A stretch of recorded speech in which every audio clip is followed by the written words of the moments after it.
Hi, I'm Noelle. I rescued my dog Max 3 years ago from a shelter where they were about to put him down. He's the sweetest terrier mix you'll ever meet, brown with white spots and the biggest, most soulful eyes. Working from home as a freelance graphic designer has its perks. I can set my own hours, work in my pajamas, and most importantly, spend all day with Max. My little office nook faces the backyard so I can watch him chase squirrels while I design logos and websites. My doorbell rang unexpectedly one Tuesday morning. I opened it to find Patricia, my 50-something neighbor and self-appointed queen of the HOA, standing there with her arms crossed. "Your dog kept me up all night again. This is the third time this week." I rubbed my temples. "I'm really sorry, Patricia. Max usually only barks when there's something like a raccoon in the yard. I'll try to bring him in earlier." Try isn't good enough. Some of us have important jobs that require actual sleep. The way she emphasized actual made my blood boil, like my design work wasn't real work. "I'll handle it. Have a nice day." I closed the door before I said something I'd regret. Later that day, my best friend Zoe came over with coffee and donuts. She's such a nightmare. Did you see what she did to the Johnsons when their kid's basketball hoop was non-regulation height? Zoe made air quotes while balancing her coffee. "I'm just trying to keep the peace. Max does bark sometimes. I get it." "Girl, no. Don't let that witch make you feel bad. Max is a perfect angel compared to her yappy little Pomeranian that sounds like a squeaky toy being murdered." We laughed, and Max came running over for pets, his tail wagging so hard his whole body shook. 3 days later, Max wouldn't touch his breakfast. By afternoon, he was lethargic and vomiting. Something's wrong. He never turns down food. I frantically grabbed my keys. "I'm taking him to the vet." "I'll come with you. Give me 5 minutes," Zoe said, already grabbing her jacket. The vet kept Max overnight for observation and fluids. When I brought him home the next day, he seemed better, but still not himself. "Keep an eye on him," the vet had warned. "Call immediately if his symptoms return." I worked from the couch that day. Max curled up beside me. Around noon, I let him into the fenced backyard for a quick bathroom break while I took a client call. When I checked 15 minutes later, he was gone. "Max! Max!" I ran around the yard, checking every corner, every bush. The gate was still latched. There was no way he could have jumped the 6-foot fence, especially in his weakened state. I spent the next 2 days putting up posters, calling shelters, and walking the neighborhood until my feet blistered. Zoe helped, driving around wider areas while I knocked on doors. "We'll find him, Noelle. I promise," she kept saying, but I could hear the worry in her voice. A week passed with no sign of Max. I was sitting on my porch step, exhausted and red-eyed, when I spotted movement in Patricia's backyard, a brown and white dog that looked exactly like Max. My heart stopped as I watched him through the slats in her fence. "What the hell?" I whispered to myself as Patricia came out her back door. "Come here, Charlie! Good boy, Charlie!" And my Max ran to her, wagging his tail. My hands trembled as I called Zoe. "She has him! That witch has Max! She's calling him Charlie! Are you sure it's him?" "I'd recognize my baby anywhere. He has the same white spot shaped like Texas on his side." "Don't confront her yet. We need proof." I called Dr. Reed, my trusted vet, while waiting for Zoe. "The symptoms you described, vomiting, lethargy, refusing food, could be consistent with poisoning." "Poisoning? Someone deliberately—" "If you're suspicious, we should investigate. Get a hair sample if possible." Zoe arrived with a camera and binoculars. "My brother uses these for bird watching. We're going full stakeout mode." We spent 2 days documenting Patricia's interactions with Charlie.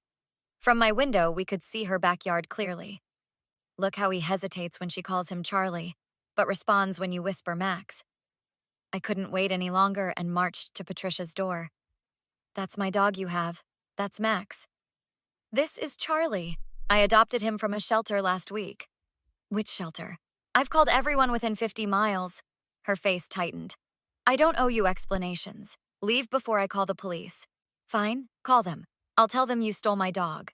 Good luck proving that without evidence." I called my ex-boyfriend Marcus, who worked at the county animal shelter. "My neighbor has Max. She claims she adopted him. That's impossible. All adoptions go through our database. I can scan him for his microchip if you can get close enough. Zoe and I pretended to take neighborhood photos for the HOA newsletter. While Zoe distracted Patricia, I tried scanning Max. "What are you doing to my dog?" Patricia caught me. "Checking for his microchip, the one that will prove he's actually Max?" "Get off my property now." As she pulled Charlie away, I noticed a container of antifreeze and dog treats near her shed. That night, Zoe and I took photos through the shed window. Inside were recipes for pet repellent treats and a journal documenting Patricia's plan. December 3rd. Left special treats for noisy dog next door. Phase 1 complete. I called Dr. Reed immediately. "Antifreeze poisoning. It's sweet tasting but toxic to dogs. She probably meant to kill him, but when he survived, she took him." "I'm going to destroy her," I whispered. "What's the plan?" "I'll need Marcus, Dr. Reed, and your legal skills from pre-med. We're going to make sure Patricia never hurts another animal or steals from another neighbor again."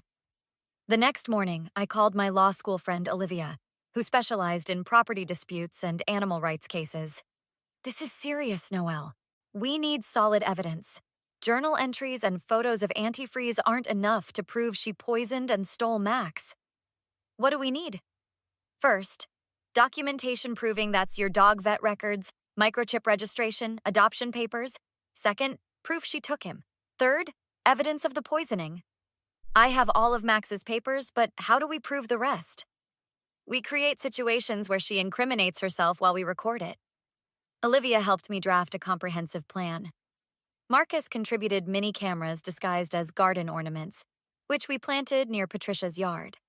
Zoe set up recording equipment in my house facing our shared fence line. "Is all this legal?"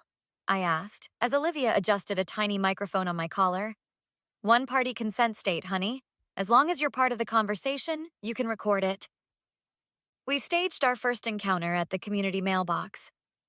I pretended to be on the phone, loudly discussing Max's unique medical condition that required special medication. Patricia took the bait. "Dogs are too much trouble. Better off without yours, aren't you? My vet said someone might have poisoned him. Who would do something so cruel?